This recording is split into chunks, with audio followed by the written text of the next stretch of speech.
ఏమిటమ్మా? రాత్రి తగ్గుతున్నారే, ఇప్పుడు ఎలా ఉంది నాన్న? పర్వాలేదమ్మా, బాగానే ఉంది. డాక్టర్ వచ్చి మంది ఇచ్చాడా? లేదమ్మా, మన ఇంట్లోనే ఉందిగా, తాగాను. ఇది నోరుతున్నాడు నాన్న.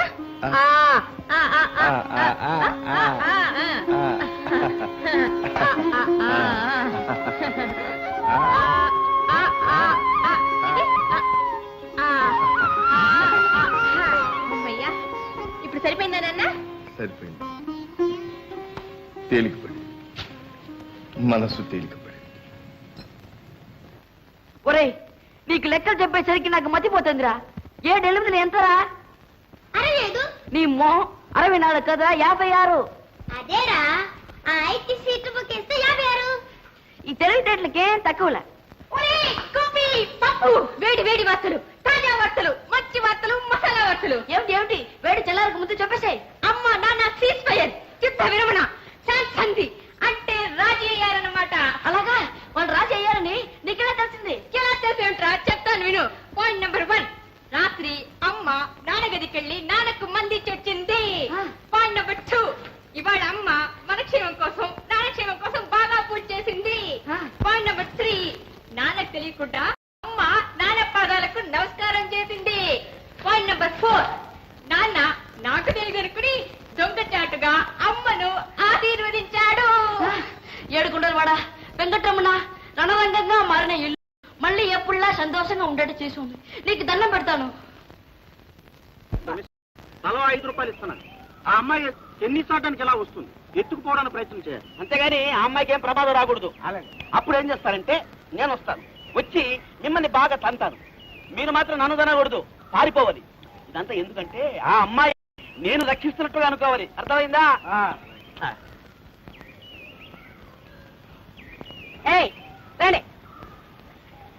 వాడు ఎంత ఇచ్చాడు? తలా 5. నేను తలా 10 ఇస్తాను. ఆ పిడత మొహాన్ని పట్టుమని తన్నాలి, అప్పుడు ఇతను వస్తాడు, మిమ్మల్ని తంతాడు. మీరు మాత్రం నన్ను తన్నకూడదు. అవును, పారిపోవాలి మీరు. ఈ అబ్బాయి ఆ అమ్మాయిని రక్షించినట్టు ఆ అమ్మాయి అనుకోవాలి. అంతే. పడండి. జాగ్రత్త.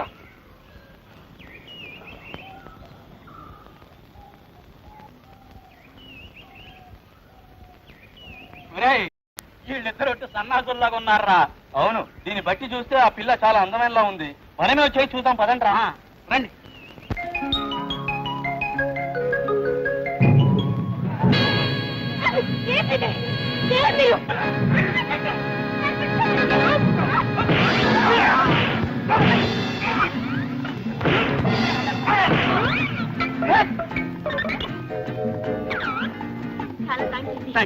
మీరు సమయానికి రాకపోతే సమయం నాకు అలవాటు, మీకేం భయం లేదు. నేను వాళ్ళకి బాగా ఇచ్చాను. ఏరా, ఇచ్చింది చాలేదా?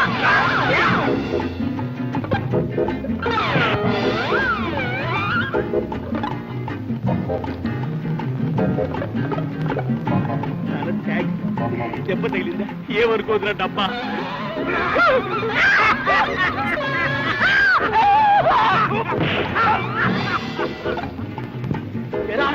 నన్ను కొడతారే, ఒళ్ళు కుదెక్కిందా? తలా 5 ఇచ్చారు కదరా.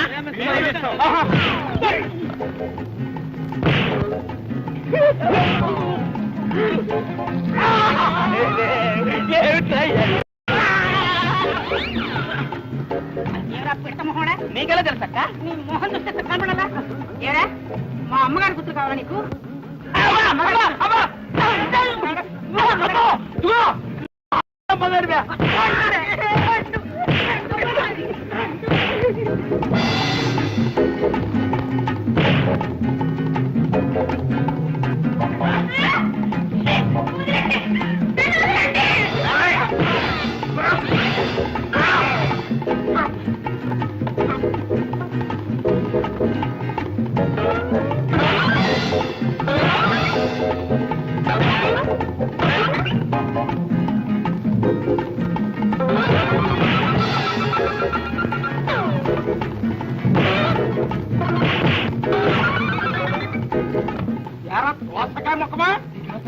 అలా తెలుసు, నీ మొహం చూస్తే తెలియదులే.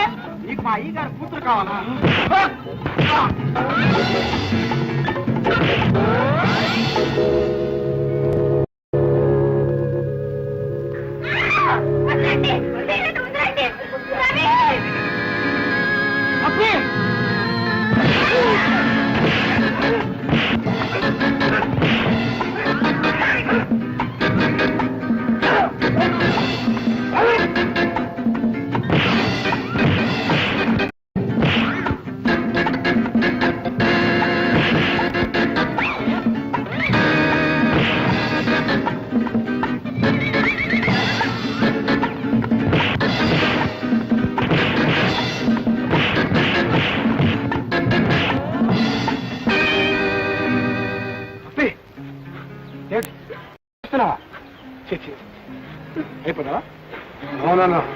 నవ్వాలి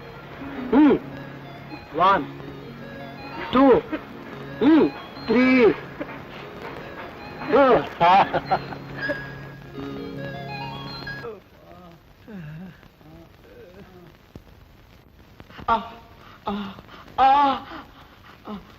వాళ్ళు ఇంత చితక తన్నినా గారి మీద మాత్రం ఈగ వాళ్ళనివ్వలేదమ్మా. పోన్లే ఈ రోజు పప్పి లేచిన వేళ మంచిది, పెద్ద గండం తప్పింది. అవునమ్మా. పప్పిని కాపాడినందుకు చాలా thanks Rajaram. No mention please. Phone వచ్చి డాక్టర్, తన్నులు తింటే తిన్నావు గాని అమ్మగారు మెప్పు పొందావు. ఇక నీ రొట్టెనికి నేత్రం పడ్డట్టే. Hello, yes doctor Lalitha speaking. I'm Raghu speaking. ఏమిటి విషయం? మేడం, మీ అసిస్టెంట్ గారు లేడు రాజారాం, ఆ కోచి వెధవని కాస్త ఒళ్ళు దగ్గర పెట్టుకోమని మరీ చెప్పండి. ఏం చేశాడు? ఇంకేం చేయాలి?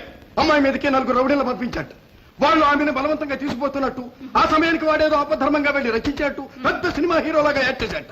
కానీ వాళ్ళు అమ్మాయిని తీసుకుపోవడానికి సిద్ధపడితే మా జూనియర్ సీతారాం వెళ్ళి అమ్మాయిని కాపాడేట అని మీ జూనియర్ మీకు చెప్పాడు, అవునా? అవును. నాన్సెన్స్. అమ్మాయిని రౌడీల బారి నుండి కాపాడింది మీ జూనియర్ సీతారాం కాదు, నా అసిస్టెంట్ రాజారాం. ఎవడు? మీ అసిస్టెంట్ రాజారాం? అవును. వాడా? Non sense. మా సీతారాం ఎప్పుడు కూడా అబద్ధం చెప్పడు. అయితే మా రాజారాం అబద్ధం చెప్తాడా? అదంతా నాకు అనవసరం.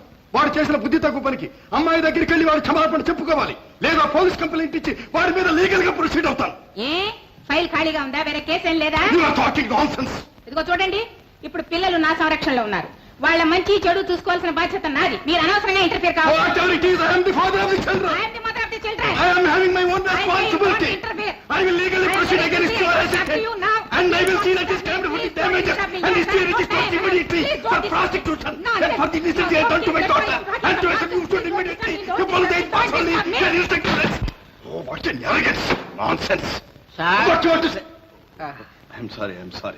డాక్టర్ నన్ను రెస్టిస్ గా ఉన్నాడు. సలహా కేకులే. వెళ్ళి విశ్రాంతి తీసుకో. వెళ్ళి. Thank you sir. It is true. I'm sorry.